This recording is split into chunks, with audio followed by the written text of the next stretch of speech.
አሜን አሜን። እግዚአብሔር ይመስገን። እንኳን ደህና ቆያችሁኝ። ሁላችንም ለጸሎት እንነሳ።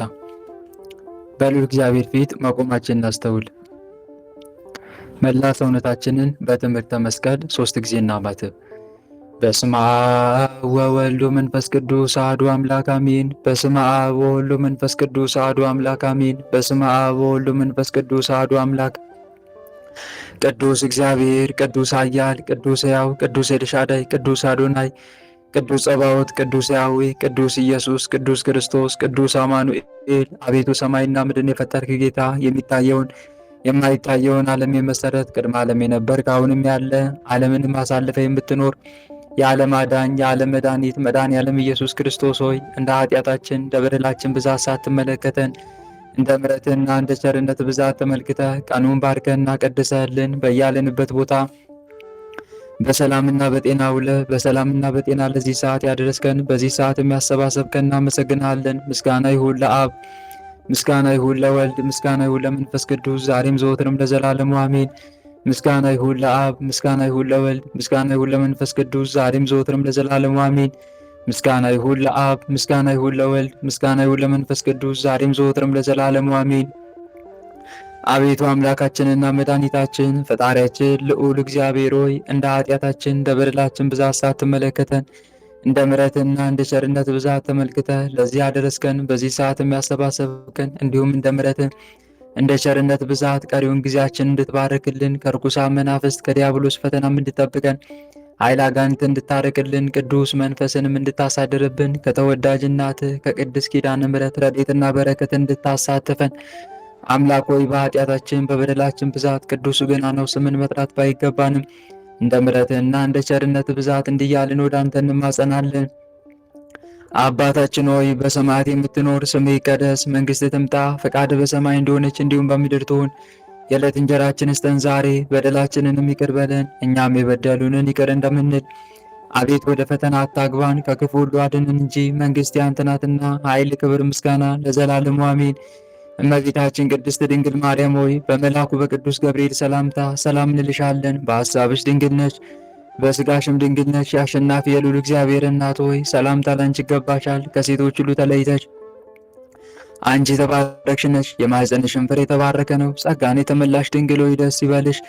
ጸጋን የተመላሽ መመኪያችን ሆይ ደስ ይበልሽ። ጸጋን የተመላሽ አማላጃችን ሆይ ደስ ይበልሽ። ልዑል እግዚአብሔር ከአንቺ ጋር ነውና ከተወደደው ልጅሽ ከጌታችን ከመድኃኒታችን ከኢየሱስ ክርስቶስ ዘንድ ይቅርታንና ምሕረትን ለምኝልን ኃጢአታችንም ያስተሰርይልን ዘንድ ለዘላለሙ አሜን። በስመ አብ ወወልድ ወመንፈስ ቅዱስ አሐዱ አምላክ አሜን። በኃያሉ በልዑል እግዚአብሔር ስም የተሰበሰባችሁ የልዑል እግዚአብሔር ቤተሰቦች የተወዳጇ እናታችን የንጽሕተ ንጹሐን የቅድስተ ቅዱሳን የድንግል ማርያም የአስራት ልጆች የእልፍ አእላፋት ቅዱሳን መላእክት፣ ቅዱሳን ነቢያት፣ ቅዱሳን ሐዋርያት፣ ቅዱሳን ጻድቃን፣ ሰማዕታት ወዳጆች በወደደን እስከ ሞትም ድረስ ባፈቀረን በኃያሉ አምላካችን በመድኃኔዓለም በኢየሱስ ክርስቶስ ፍጹም ሰላም እንደምን አረፈዳችሁ? እንደምን ቆያችሁ? እንደምን አምላካችን በሰላምና በጤና ለዚህ ሰዓት አደረሰን አደረሳችሁ? አሜን። እግዚአብሔር ይመስገን ብለን ቅዱሱ ገናናው ስሙን ጠርተን እንድናመሰግነው የፈቀደልን ሰማይና ምድርን የፈጠረ ጌታ የሚታየውን የማይታየውን ዓለም የመሰረተ ቅድመ ዓለም የነበረ አሁንም ያለ ዓለምንም አሳልፎ የሚኖር የዓለም መድኃኒት መድኃኔዓለም ኢየሱስ ክርስቶስ ቅዱሱ ገናናው ስሙ ከባሕርይ አባቱ ከአብ ስም ከባሕርይ ሕይወቱ ከመንፈስ ቅዱስም ጋር በእልፍ አእላፋት ቅዱሳን መላእክት በጻድቃን ሰማዕታት እርሱ በፈጠረው ፍጥረታት አንደበት ሁሉ ከአጽናፍ እስከ አጽናፍ ለዘላለም የተመሰገነ ይሁን አሜን። ሁላችንም እጅግ አድርገን የምንወዳት የምናከብራት የምንገዛላት የልባችን ብርሃን የመንገዳችን ፋና የሕይወታችን ተስፋ እማምላክ ወላዲት አምላክ ወለላይቱ ቅድስት ድንግል ማርያም ስሟ ከአጽናፍ እስከ አጽናፍ ለዘላለም የተመሰገነ ይሁን አሜን። እልፍ አእላፋት ቅዱሳን መላእክት ቅዱሳን ነቢያት ቅዱሳን ሐዋርያት ቅዱሳን ጻድቃን ሰማዕታት ሁሉም በየማዕረጋቸው ለዘላለም ክብራቸው ከፍ ከፍ ያለ ስማቸውም የተመሰገነ ይሁን አሜን። ወንድሞቼ እንደ እግዚአብሔር መልካም ፈቃድ የዛሬውን መርሐ ግብራችን ጀምረናል። ከመጀመሪያ ግን እንኳን ለተወዳጇ እናታችን ለንጽሕተ ንጹሐን ለቅድስተ ቅዱሳን ለኪዳነ ምሕረት ወራዊ መታሰቢያ ክብረ በዓል በዛሬቱ ቀንም በወራዊም ሆነ በዓመታዊ ታስበው ለዋሉ ቅዱሳን በሰላምና በጤና አደረሰን አደረሳችሁ። አሜን። በእውነት የእናታችን የቅድስት ኪዳነ ምሕረት በዛሬቱ ቀንም በወርኃዊም ሆነ በዓመታዊ ታስበው የዋሉ ቅዱሳን ሁሉ ረድኤታቸው በረከታቸው በእኛ ላይ ለዘላለም ይደርብን። አሜን። ወንድሞቼ እንደ እግዚአብሔር መልካም ፈቃድ የዛሬውን መርሐ ግብራችን ጀምረናል። መርሐ ግብራችን የሚጀምረው ሁሌም እንደተለመደው በስንክሳር ይሆናል። ስለዚህ አሁን ቀጥታ የምንገባው የመጋቢት 17ን ስንክሳር ወደ ማዳመጥ ይሆናል። ስንክሳሩን አዳምጠን እንመለስ። በስመ አብ ወወልድ ወመንፈስ ቅዱስ አሐዱ አምላክ አንድ አምላክ በሚሆን በአብ በወልድ በመንፈስ ቅዱስ ስም መጋቢት 17 በዚች ቀን ጌታችን ኢየሱስ ክርስቶስ የሚወደው በአራተኛውም ቀን ከመቃብር ያስነሳው የከበረ ጻድቅ አልዓዛር አረፈ። ይህም ጻድቅ ሰው ከእስራኤል ልጆች ውስጥ ነው።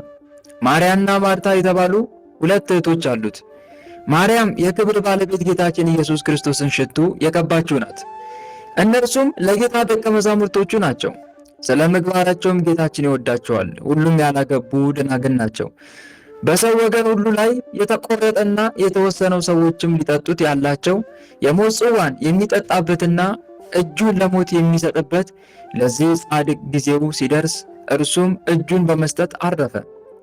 የክብር ባለቤት ጌታችን ግን የሚሰራውን ያውቃልና መጀመሪያ ከሞት አላዳነውም። ጠርቶ እስከሚያስነሳው ድረስ ሞቶ በመቃብር 4 ቀን እንዲኖር በዚህ በ4 ቀንም የጻድቃንን ማደሪያዎችና የኃጥአንን የስቃይ ቦታዎች እንዲያይ ተወው እንጂ አላዳነውም።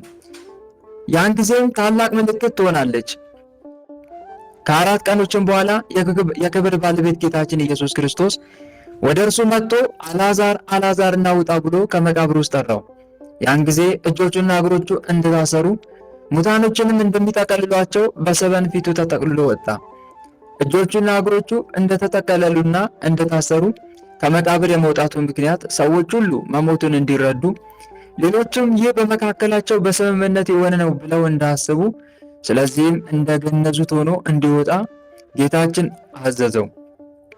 ይህችም ምልክት እንድትሆን ከሃዲዎችም በመቃብር ውስጥ ሕያው እንደነበር ቢያስቡም እጆቹና እግሮቹ ፊቱም እንደተጠቀለሉ እንዴት ይወጣ ነበር? እኛ የክርስቲያን ወገኖች ግን የክብር ባለቤት ጌታችን ኢየሱስ ክርስቶስ ከ4 ቀኖች በኋላ አልዓዛርን ያስነሳው እርሱ እንደሆነ እናምናለን እንታመናለንም። እርሱ በሥራው ሁሉ ላይ ችሎታ አለውና ለጌታችን ለፈጣሪያችን ለመድኃኒታችንም ኢየሱስ ክርስቶስ ከቸር አባቱና ሕይወት ከሆነ መንፈስ ቅዱስም ክብር ስግደት ይሁን ለዘላለሙ አሜን። ሰላም እብልከ ሲቴ አፈ በከዊነ አርከ አምላከ ዘተሳተፈ ማኅደረ ኃጥአን ይራይ ወዘህሩያን ምዕራፈ እስከ ያነስአ ከመ በወንጌል ተጽፈ በዛቲ ዕለት አልዓዛር አይረፈ።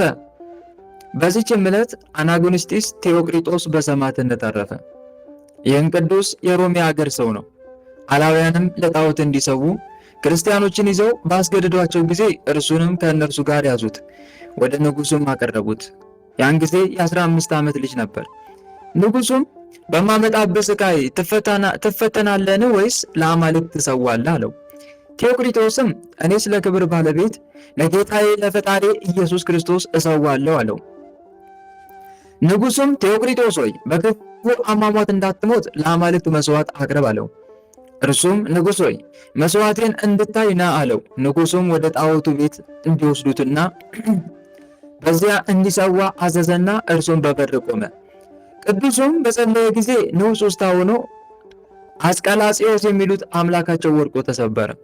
ንጉሱም እንደዘበተበት አይቶ አፍንጫውን ቆረጠው። አስረው በወህኒ ቤት እንዲያስገቡት አዘዘ። በማግስቱም አውጥተው በብረት ምጣዶች ውስጥ ጨመሩት። ደግመው ጥልቅ ጉድጓድ ቆፈሩ። በውስጡም እንጨት ረብርበው ስጋው ከመለያያው እስኪቦጫጨቅና ቅልጥሙም ከአጥንቶቹ እስኪፈስ ድረስ ወረወሩት። በዚህም ሊያጠቁት አልቻሉም፣ የመንፈስ ቅዱስ ኃይል ከእርሱ ጋር አለና። ከዚህ በኋላ አማልክቶቻቸው የሚበቀሉት መስሏቸው ከአማልክቶቻቸው ቤት አስገብተው በዚያ ዘጉበት። ቴዎቅሪጦስ ግን ከጣዖታቱ ላይ ያለውን ወርቅ ቀጥቅጦ በስውር ይዞ እየወጣ ለድሆችና ለጦም አዳሪዎች መጸወተው። ተመልሶ ሲገባም ደጃፉ እንደ ቀድሞ ራሱ ይዘጋል። በ8ኛውም ቀን ንጉሱ መጣ። ከደጃፍም ሆኖ አየ። አማልክቶቹም ተጥለው ተሰባብረው የከበረ ቴዎቅሪጦስም ሲዘብትባቸው አገኘው። እውነተኛ ቴዎቅሊጦስንም የሆድ ዕቃው እስኪታይ እንዲሰነጣጥቁት አዘዘ። ደግመው ወደ ጨዋታ ቦታ እንዲያስገቡትና በላዩ አንበሶችን እንዲያስገቧቸው አዘዘ። አንበሶችም ቁስሎቹን ላሱለት። ዳግመኛም ሕዋሳቱ እስኪነጣጠል ከሚያጣብቅ ቦታ እንዲያስገቡት፣ መላ አካላቱም ታጥፎ እስኪቆለመም እንዲያሰቃዩት አዘዘ። በዚህም ተሸብሮ አላሸነፉትም። ንጉሡም ብርታቱን አይቶ ራሱን በሰይፍ እንዲቆርጡ አዘዘ። የከበረ ኤጲስቆጶስ አሞሪዎስና ሕዝብ ሁሉ በጸሎት እየተራዱት ቅዱስ ቴዎቅሊጦስን ተከተሉት። በቅዱሳን ሰላምታም ተሳልመውት ተሰናበቱት። ባለወግ ወታደርም ሰይፉን አንስቶ አንገቱን ቆረጠው። ምስክርነቱንም ፈጸመ። አማላጅነቱ በረከቱም ከሁላችን የክርስቲያን ወገኖች ጋር ለዘላለም ይኖር አሜን። ሰላም ለቴዎቅሊጦስ አመ ተቀስፈ አባለ እስከ ስጋው ተበጽለ እለርእዮ አንከሩ እንተ ተውበቶ ኃይለ ሶበቅባ ጽጌ እምነ ቁስሉ ፈልፈለ ለአንፈ ኩሉ ዘይጼኑ ኮለ። በዚችም ቀን ደግሞ የታጋዩ የቅዱስ ጊዮርጊስና የሰማዕቱ ተላስስ የኤጲስቆጶስ ዮሴፍ መታሰቢያቸውና የሊቀ ካህናት ኒቆር የሥጋው ፍልሰት ነው። ሰላም ለጊዮርጊስ ወለተላስስ ዳግማወ ወኤጲስቆጶስ ዮሴፍ ዘመሬተ ክርስቶስ ኖላዊ ጸዋዕክክሙ ትርድኡኒ እመስገርተ አርዌነ አዊ ወትፈውሱኒ በጸሎትክሙ ማየዊ እስመ ቀሳውስተ ይጼው ዘይዳዊ። መጋቢት 17 ቀን የሚከበሩ ዓመታዊ የቅዱሳን በዓላት፣ አንደኛ ቅዱስ አልዓዛር ጻድቅ ሐዋርያ፣ ሁለተኛ ቅዱስ ቴዎቅሊጦስ አናጉሊስጢስ ሰማዕት፣ ሶስተኛ ቅዱስ ተላስስ ሰማዕት፣ አራተኛ ቅዱስ ዮሴፍ ኤጲስቆጶስ፣ አምስተኛ ቅዱስ ጊዮርጊስ መስተጋድል። ወር በገባ በ17 የሚከበሩ ወርሃዊ ቅዱሳን በዓላት፣ አንደኛ ሊቀ ዲያቆናት ወቀዳሜ ሰማዕት ቅዱስ እስጢፋኖስ፣ ሁለተኛ ቅዱስ ያዕቆብ ሐዋርያ ወልደ ዘብዴዎስ፣ ሶስተኛ ቅዱስ ኤጲፋኒዎስ ዘቆጵሮስ፣ አራተኛ ቅዱሳን አበው መክሲሞስና ዱማቴዎስ፣ አምስተኛ አባ ገሪማ ዘመደራ፣ ስድስተኛ አባ ጰላሞን ፈላሲ፣ ሰባተኛ አባ ለትጹን የዋ። ጌታ ኢየሱስም ትንሣኤና ሕይወት እኔ ነኝ፣ የሚያምንብኝ ቢሞት እንኳ ሕያው ይሆናል፣ የሚያምንብኝም ሁሉ ለዘላለም አይሞትም። ይህን ታምኛለሽን? አላት። እርሷም ማርታ አዎን ጌታ ሆይ፣ አንተ ወደ ዓለም የሚመጣው ክርስቶስ የእግዚአብሔር ልጅ እንደሆንክ እኔ አምናለሁ አለችው። የጌታችን የመድኃኒታችን የኢየሱስ ክርስቶስ ወንጌል ቅዱስ ዮሐንስ እንደጻፈው ምዕራፍ 11 ቁጥር 5 እስከ 7 ጌታ ሆይ ከብልጽግናቸው ብዛት የተነሳ ብዙ መባ ካገቡት ይልቅ የዳይቱን አነስተኛ መባ እንደተቀበልን ለሁል ጊዜ የሚያገለግሉ አእላፍ መላእክትን እያሳሰብን በችግራችን ጊዜ የምናቀርብልን ምስጋና ተቀበል። እናንተም ቅዱሳን ነቢያት፣ የወንጌል ሰባኪያን ሐዋርያት፣ ሰማዕታትና ጻድቃን፣ ትጉሃን መላእክት፣ ፍጹማን ደናግል እንዲሁም ደጋጎች መነኮሳት ሆይ ልጅ አዋቂ ሳይለይ የምንሰባሰብበትን ይህንን ጉባኤ ባርኩልን። ይህን መጽሐፍ ወረቀት አዘጋጅቶ ብራና ደምጦ የጻፈውና ጻፈው ከግዕዝ ወደ አማርኛ የተረጎመውን ቃለ ንባቡን በእርጋታ መንፈስና በተመስጦ ሕሊና ያነበበውን ያዳመጠውን በደለኛ ነው ለምታስምር የጌታ እናቱ በማርያም ጸሎት ኢየሱስ ክርስቶስ በአንድነት ይማረን አሜን። የሰማነውን አምላካችን ልዑል እግዚአብሔር በልቦናችን ጽላት ላይ ጻፍልን፣ አእምሯችንም ላይ ቅረጽልን። ቸሩ መድኃኔዓለም ከቅዱሳኑ ረድኤትና በረከትን ያሳትፈን፣ በምልጃቸውም ከኃጢአታችን ያንጻን፣ ከበደላችን የሚጠበን የስሙ ቀዳሽ የመንግሥቱን ወራሽ ለመሆን ያብቃን። ልባችንንም ለጽድቅ ሥራ ያነሳሳልን፣ ወደ ቀናውና ወደ ምሕረት ጎዳናው ይምራን፣ ፍጻሜያችንንም ያሳምርልን አሜን። አባታችን ሆይ በሰማያት የምትኖር ስምህ ይቀደስ፣ መንግሥት ትምጣ፣ ፈቃድህ በሰማይ እንደሆነች እንዲሁም በምድር ትሁን። የዕለት እንጀራችንን ስጠን ዛሬ፣ በደላችንንም ይቅር በለን እኛም የበደሉንን ይቅር እንደምንል፣ አቤት ወደ ፈተና አታግባን ከክፉ ሁሉ አድነን እንጂ መንግሥት ያንተ ናትና፣ ኃይል፣ ክብር፣ ምስጋና ለዘላለሙ አሜን። እመቤታችን ቅድስት ድንግል ማርያም ሆይ በመልአኩ በቅዱስ ገብርኤል ሰላምታ ሰላም እንልሻለን። በሐሳብሽ ድንግል ነሽ፣ በሥጋሽም ድንግል ነሽ። የአሸናፊ የልዑል እግዚአብሔር እናት ሆይ ሰላምታ ላንቺ ይገባሻል። ከሴቶች ሁሉ ተለይተሽ አንቺ የተባረክሽ ነሽ፣ የማኅፀንሽም ፍሬ የተባረከ ነው። ጸጋን የተመላሽ ድንግል ሆይ ደስ ይበልሽ፣ ጸጋን የተመላሽ መመኪያችን ሆይ ደስ ይበልሽ። ጸጋን የተመላሽ አማላጃችን ሆይ ደስ ይበልሽ፣ ልዑል እግዚአብሔር ከአንቺ ጋር ነውና ከተወደደው ልጅሽ ከጌታችን ከመድኃኒታችን ከኢየሱስ ክርስቶስ ዘንድ ይቅርታንና ምሕረትን ለምኝልን ኃጢአታችንም ያስተሰርይልን ዘንድ ለዘላለሙ አሜን።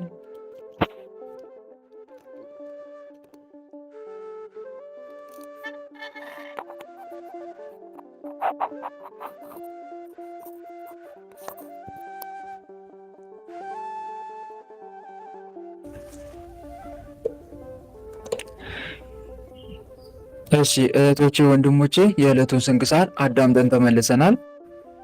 አሁን ቀጥታ የምንገባው ከዕለቱ ስንክሳር ምን እንደተማማርን የምንመለከት ይሆናል። እግዚአብሔር አምላክ ለሁላችንም ማስተዋሉን ያድለን፣ ሚስጥሩን፣ ጥበቡን፣ እውቀቱን ይግለጽልን። አሜን። ድምጼ ይሰማችኋል አይደል?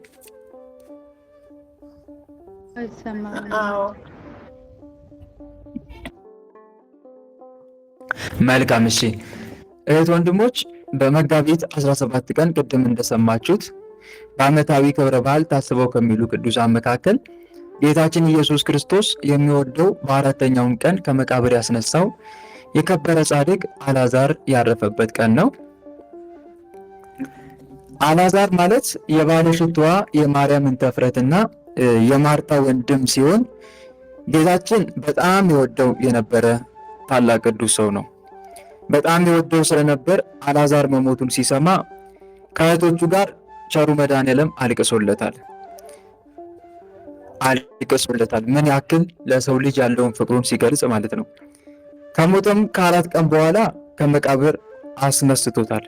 እዚህ ጋር ወንድሞቼ መረዳት ያለብን ነገር ምንድነው? ጌታችን አለቀሰ ሲባል ማየት ያለብን የሰውን ስጋ ለብሶ የተዋሃደ አምላክ በተዋህደው ስጋ ሰው እንደመሆኑ ያደረገው መሆኑን መርሳት የለብንም። ምክንያቱም ተራበ ስንል በተዋህደው ስጋ ሰው እንደመሆኑ፣ ተጠማ ስንል ሰው እንደመሆኑ በተዋህደው ስጋ መከራ ተቀበለ፣ ተገረፈ፣ ተሰቀለ፣ ሞተ። ይሄ ሁሉ ሰው እንደመሆኑ ነው። መራብ መጠማት ለሰው ነውና ማልቀስም ለሰው ነው። ስለዚህ አለቀሰ ስንልም እንደ አምላክነቱ እሱ የሚያለቅስ ሳይሆን እንደዛ ሆኖ ሳይሆን እንደ ሰውነቱ ስጋን የተዋሃደ አምላክ ወይም ደግሞ ሰው የሆነ አምላክ እንደመሆኑ ልንረሳ አይገባም ለማለት ፈልጌ ነው። ስለዚህ ሰው እንደመሆኑ በተዋህዶ ስጋ አልቅሶ ለሰው ልጅ ያለው ምን ያክል ጥልቅ ፍቅር እንደሆነ ገለጸ እንላለን። ከሞተም ከ4 ቀን በኋላ ከመቃብር አስነስቶታል። ከጌታችን ዕርገት በኋላ አልዓዛርና እህቶቹ ቤታቸውን የወንጌል መማሪያና የእንግዶች መቀበያ አድርገውት ነበረ። እዚህ ጋር እህት ወንድሞቼ አልዓዛርን ያስነሳው ቸሩ መድኃኔዓለም ከሞተ ከ4 ቀን በኋላ ነው። ለምንድን ነው ከሞተ ከ4 ቀን በኋላ ያስነሳው? እዚህ ጋር 2 ዋና ምክንያቶችን እንመለከታለን። የመጀመሪያው ምንድነው? አንደኛ አልዓዛር ነፍሱ ከስጋው ከተለየች በኋላ ወደፊት መምህር ነው ይሆናል። ወደፊት መምህር ስለሚሆን ለብዙዎች ምስክር እንዲሆን ያየነውን እና የሰማነውን እንናገራለን እንመሰክራለን ብለው ሐዋርያት እንደተናገሩት ያየውን እንዲመሰክር በዚች 4 ቀን ውስጥ ሲኦልና ገሃነም መራራ ሞትና የሲኦል መከራ ምን እንደሆነ እንዳይ አድርጎት ነበረ። ቅድም ስንክሳሩ ላይ እንደሰማችሁት ማለት ነው። አንዱ ከዛ አንፃር ነው። ሁለተኛ ደግሞ ለምንድን ነው ከ4 ቀን በኋላ ከሞተ ከ4 ቀን በኋላ ያስነሳው ከተባለ መሞቱን ሌሎች እንዳይጠራጠሩ ነው። አሁን ወዲያ ቢያስነሳው ኖሮ አምላካዊ ተግባሩ አይገለጥም፣ ወይም ደግሞ ቢያስነሳው ኖሮ ሰዎች አያምኑበትም። ድሮም አልሞተም። ብቻ ብዙ አቃቂር እናወጣለን እኛ ሰዎች። ይህን ስለሚያውቅ አይሁዳውያንም ደግሞ ላለማመን ምክንያት ስለሚፈልጉ ከሞተ ከ4 ቀን በኋላ ያስነሳው። የሰው ልጅ ያለ ምግብና ያለ መጠጥ 4 ቀን መቆየት አይችልም። የሰው ልጅ ያለ ምግብና ያለ መጠጥ 4 ቀን መቆየት አይችልም። 3 ቀን ያለ ውሃ 4 ቀን ያለ ምግብ መቆየት አይችልም። ስለዚህ መሞቱ ፍጹም እርግጠኛ እንዲሆን ያው መቃብር ውስጥ ከ4 ቀን በኋላ የሰው ልጅ ሰውነቱ ይለወጣል፣ ስጋው ይሸታል፣ ስጋው መሽተት ይጀምራል ማለት ነው።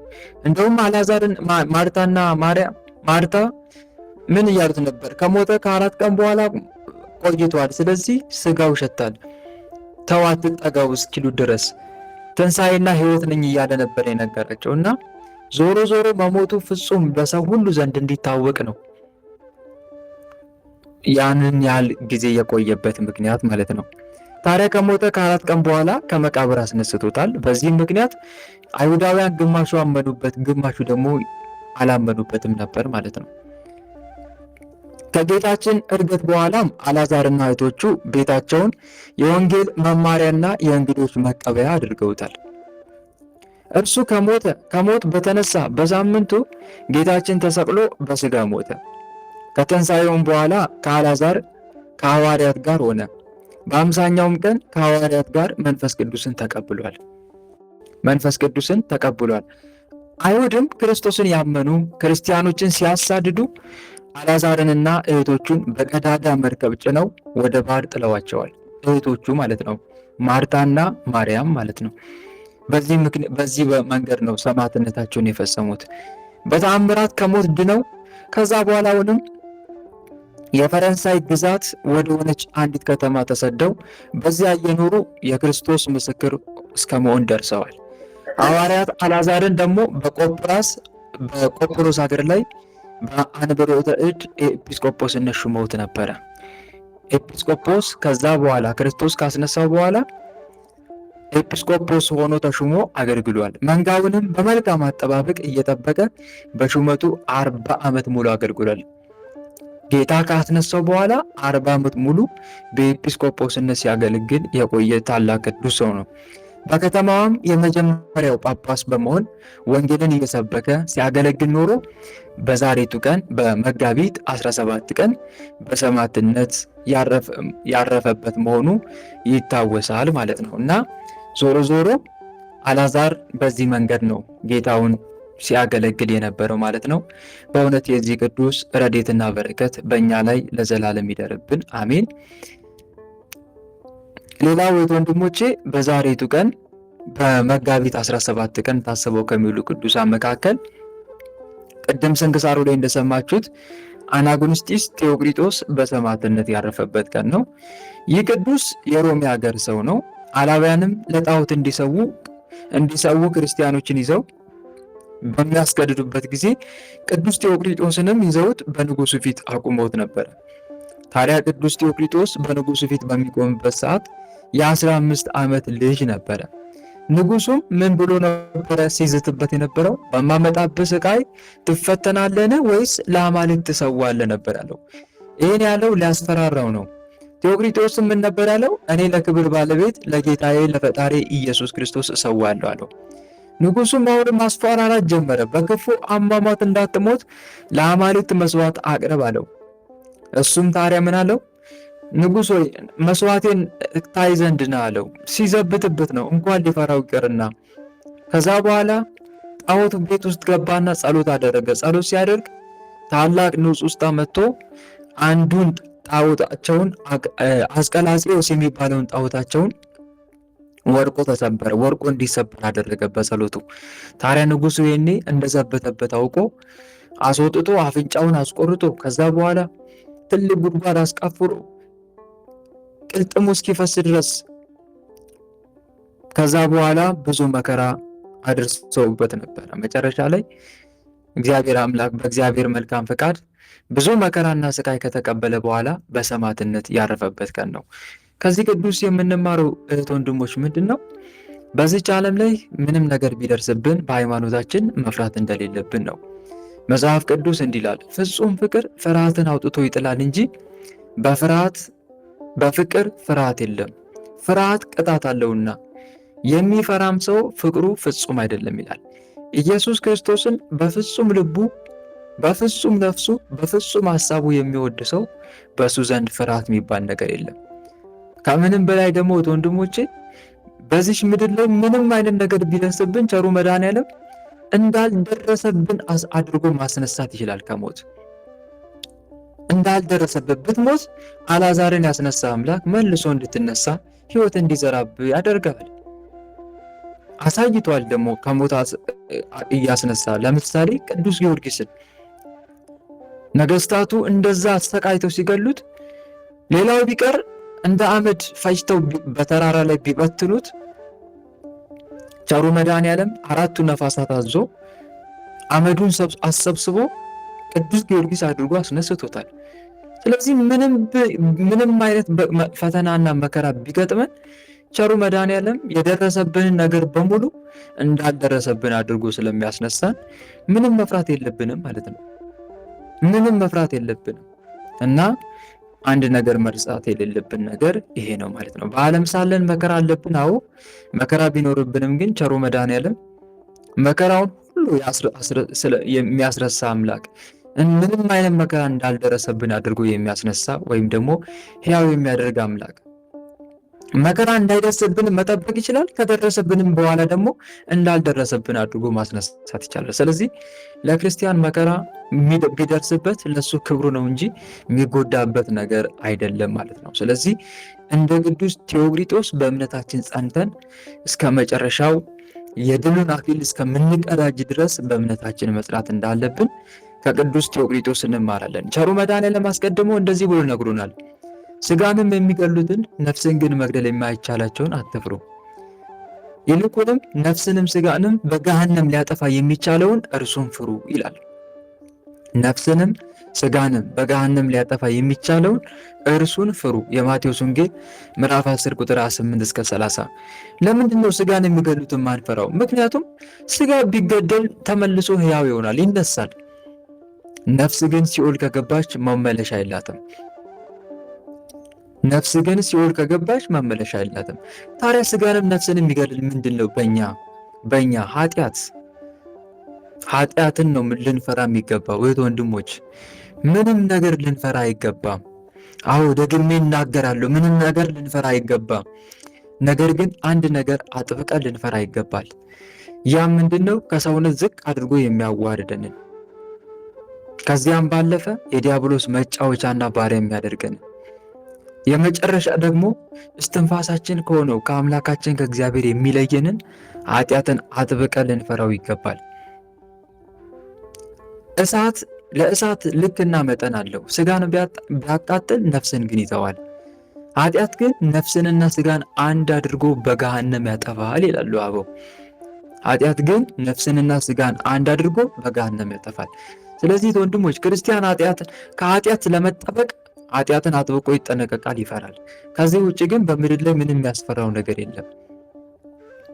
በምድር ላይ ምንም የሚያስፈራው ነገር የለም እና እህት ወንድሞች መረዳት ያለብን ነገር ይሄ ነው ማለት ነው። በእውነት የቅዱስ ቴዎግሪጦስ ረድኤትና በረከት ይደርብን። ቅዱስ ቴዎግሪጦስን በሰማዕትነት ያጸናው ቸሩ አምላካችን እኛንም በመከራዎች፣ በችግሮች፣ በፈተናዎች ያጽናን። የድሉን አክሊል እስከምንቀዳጅ ድረስ አምላካችን መድኃኔዓለም ከክፉ ነገር ሁሉ ይጠብቀን፣ ይሰውረን። አሜን።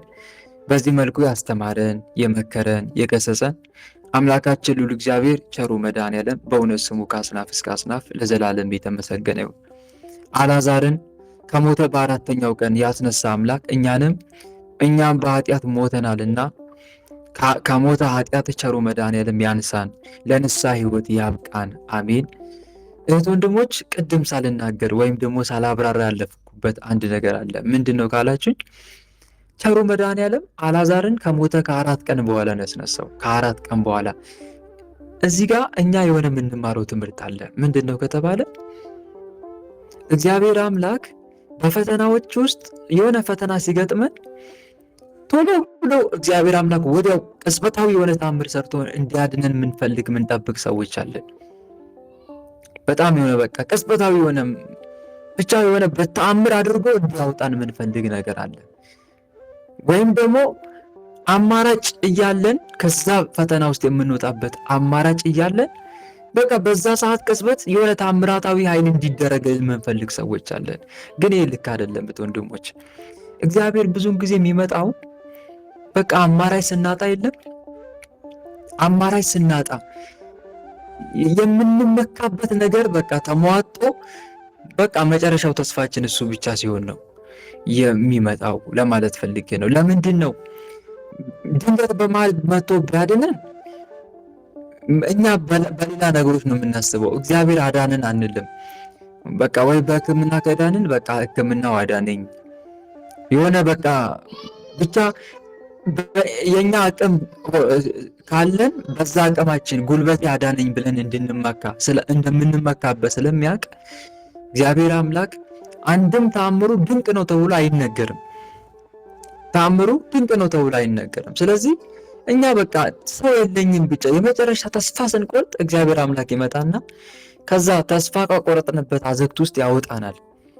ዳዊት ቆይቼ እግዚአብሔርን ደጅ ጠናሁት፣ እርሱም ዘንበል አለልኝ፣ ጩኸቴንም ሰማኝ፣ ከጥፋት ጉድጓድ ከረግረግም ጭቃ ወጣኝ፣ እግሮቼን በድንጋይ ላይ አቆማቸው ብሎ እንደተናገረው ማለት ነው። መዝሙር 39 ቁጥር 1 እስከ 2 ላይ እና እግዚአብሔር አምላክ በመጨረሻዋ ሰዓት ሌሊት ሊመጣ ይችላል። እኛ በምንጠብቀው ሰዓት ላይመጣ ይችላል። እግዚአብሔር የራሱ የሆነ ጊዜ አለው። የሚያድንበት የሚፈውስበት ጊዜ አለው። ከኛ ታዲያ የሚጠበቀው እርሱም በትዕግስት መጠበቅ ነው። እምነታችንን ሙሉ ለሙሉ በእግዚአብሔር ላይ ጥለን እርሱም በትዕግስት መጠበቅ አለብን እና አንድም ለምንድን ነው እግዚአብሔር አምላክ ዘግይቶ የሚያድነን? ለምንድን ነው የሚያድነን ሲባል የሆነ የምንመካበት ነገር ካለ ያ የምንመካበት ነገር እስኪቆም ድረስ እስኪጠፋ ድረስ ሙሉ ለሙሉ እምነታችን 100% በእርሱ ላይ እስኪሆን ድረስ። ግን የሆነ እምነታችን ግማሽ ከሆነ የሆነ በቃ የምንመካበትም ነገር እያለ እዛ ጋም ደግሞ እግዚአብሔር የምንጠራ ከሆነ መጀመሪያ ልቀቀው ነው። ያ የምትታመንበትን ነገር ልቀቀው፣ እሱን ልቀቀውና ሙሉ ለሙሉ እምነትን በእኔ ላይ አድርግ ነው። በቃ ሙሉ ለሙሉ እምነታችን በእሱ ላይ እስኪሆን ድረስ ይጠብቀናል። ባለፈው የሆነ ምሳሌ ይነገራችሁ ነበረ። ሰውየው ጎርፍ እየወሰደው ነው እና ጎርፍ እየወሰደው እያለ ድንገት አንድ ጉቶ አገኘና ጉቶ ላይ ተንጠለጠለ። ከዛ በኋላ ለመውጣት ፈለገ። እንዴት ሆኖ ይውጣ? ከዛ እስቲ እግዚአብሔር ሆይ አንተ ብዙ ሰዎችን ከሞት እንደምታድን ሰምቻለሁ። ጠርቶት እኮ አቅም እግዚአብሔርን አያውቀውም ሲጀመር በሕይወት ዘመኑ እና አንድ ቀን ትዝ አለው። የዛን ሰዓት እግዚአብሔር ብዙ ጊዜ ችግርና ፈተና ሲገጥመን ነው ፈጣሪያችን ትዝ የሚለን። ፊታቸውን ሳይሆን ጀርባቸውን ሰጡኝ፣ በመከራቸው ጊዜ ግን ተነስተው አድነን ይሉኛል ብሎ እንደተናገረው ትንቢተ ኤርምያስ ምዕራፍ 4 ቁጥር 27 ላይ ማለት ነው። ይህም ሰው በመከራው ጊዜ እግዚአብሔር ትዝ አለውና እስቲ እግዚአብሔር እንደው የምታድን ከሆነ እስቲ ዛሬ እኔን አድንና እስቲ ልመንብ አለው። እኔን አድነንና ልመንብ፣ እስቲ አድነኝ ከዚህ ጎርፍ። ከዛ እግዚአብሔር አምላክ እሺ ማዳኑንማ አድናለሁ፣ ችግር የለውም፣ ግን እኔ ደግሞ ፍጹም በእኔ እምነት ያላቸውን ሰዎች ነው ማድነው። እኔ እንዳድናቸው ደግሞ ከሰዎች ምን ፈልጋለሁ? እምነት ፈልጋለሁ። ስለዚህ አንተ አሁን እምነት በጉቶ ላይ ያለው ጉቶውን ስላስኩን የተረፍኩት ብለሃል። ስለዚህ ጉቶውን ልቀቅና ሙሉ ለሙሉ እምነትን በእኔ ላይ አድርግ፣ ከዛ እኔ እቀበላለሁ አለው። ሰውየው እንዴት ሆኖ እምነቱን በእግዚአብሔር ላይ ያድርግ? ጉቶውን ከለቀቅኩት እሰጥማለሁ የሚል እምነት ነው ያለው እንጂ ጉቶውን ከለቀቅኩት እግዚአብሔር ይቀበለኛል የሚል እምነት የለውም። ስለዚህ ጉቶውንም አልለቅም አንተንም አልለቅም ብሎ ታረፈው። ሁለት ወዶ በሁለት አምኖ ደግሞ አይቻልም። ለሰውም ሆነ ለገንዘብም ለሁለት ጌቶች መገዛት አትችሉም ብሎ እንደተናገረው ማለት ነው። ስለዚህ አንተ እምነትን ያደረገው በጉቶ ላይ ነው። ጉቶውን ስላስኩት ነው አልሰጥምም ብለህ የታመንከው። ስለዚህ የታመንክበትን ጉቶውን ልቀቅና ሙሉ ለሙሉ እምነትን በእኔ ላይ አድርግ ሲለው ያ እምነት ከየት ይምጣ? አያችሁ አይደል? እና ምን ለማለት ፈልጌ ነው ወንድሞቼ፣ እግዚአብሔር አምላክ ለምንድን ነው የሚቆየው ከተባለ እኛ የሆነ የታመንበት ነገር አለ ማለት ነው። ያ የታመንበት ነገር ለቀን ሙሉ እምነታችን እሱ ላይ እስኪሆን ድረስ ይጠብቀናል። ሙሉ እምነታችን በእሱ እስኪሆን ድረስ ይጠብቀናል። ታስታውሱ እንደሆነ ወንጌል ላይ ማቴዎስ ወንጌል ምዕራፍ 10 ላይ እውሮችን ሲያድናቸው ምን ነበር ያላቸው? እስቲ ከመፈወሱ በፊት የሆነ ነገር ጠይቋቸው ነበር። እስቲ የሚነግረኝ ማን ነው? ምን ነበር ያላቸው? እስቲ ንገሩኝ። ማቴዎስ ወንጌል 10 ላይ አለ ታሪኩ።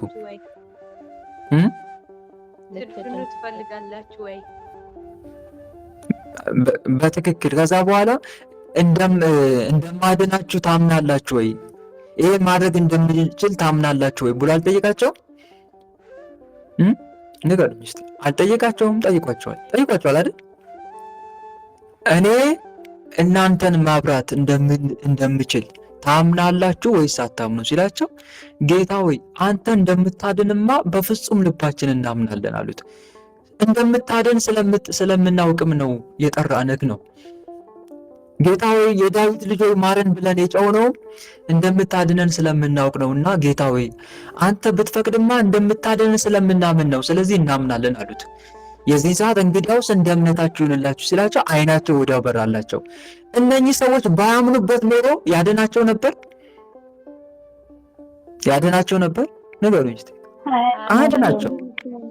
ስለዚህ ከሰው ልጅ የሚጠበቅ ነገር አለ። እግዚአብሔር አምላክ ያንን ሰው እንዲያድነው ምንድነው ከተባለ እምነት ይጠበቃል ከሰው ልጅ። አንደኛ ዮሐንስ መልእክት ምዕራፍ 5 ቁጥር 4 እስከ 5 ላይ ከእግዚአብሔር የተወለደው ሁሉ ዓለምን ያሸንፋል፣ ዓለምንም የሚያሸንፈው ደግሞ እምነታችን ነው ይላል። ምናችን? እምነታችን። ስለዚህ እምነት ይጠበቃል ማለት ነው ከሰው። አሁንም ላምጣላችሁ ምሳሌ። ቸሩ መድኃኔዓለም አሁንም በመዋዕለ ሥጋዌ በሚመላለስበት፣ ዕውሮችን በሚያበራበት፣ አንካሶችን በሚያቀናበት፣ ጎባጦችን ቀጥ በሚያደርግበት ወይም ደግሞ ቀጥ ብሎ እንዲሄዱ በሚያደርግበት ወቅት፣ ወንጌልን በሚያስተምርበት ሰዓት አንድ ለምጻም ሰው እየቀረበና በፊቱ ተንበርክኮ ጌታ ሆይ ብትወድስ ልታነጻኝ ትችላለህ ነው ያለው። ጥያቄ አይደለም፣ ትችላለህ፣ አምናለሁ እኮ ነው። ጌታ ሆይ ከወደድክስ እኔን ከለምጽ መፈወስ ትችላለህና እባክህ ከለምጽ አንሳኝ ሲለው እወዳለሁ ንጻ አለው። አዎ እወዳለሁ ንጻ፣ ፈቃዴ ነው አለው ሲለው ወዲያው ከለምጹ ነጻ ያ ሰው። አያችሁ አይደል? እግዚአብሔር አምላክ ከሰው ምን ይፈልጋል? እምነት። ከዚህ በተቃራኒ ደግሞ ማለት ነው ወደ አደገባት ወደ ናዝሬት መጣ። ከዛ ሊያምኑበት አልቻሉም፣ ተጠራጠሩ በመድኃኔዓለም አዳኝነት። ስለዚህ ምን ይላል መጽሐፍ ወንጌሉ? ምን ይላል? ባለማመናቸው ምክንያት በእነሱ ዘንድ አንድ ታምር እንኳን አላደረገም ይላል። አንድ ታምር። ለምን? አላመኑማ።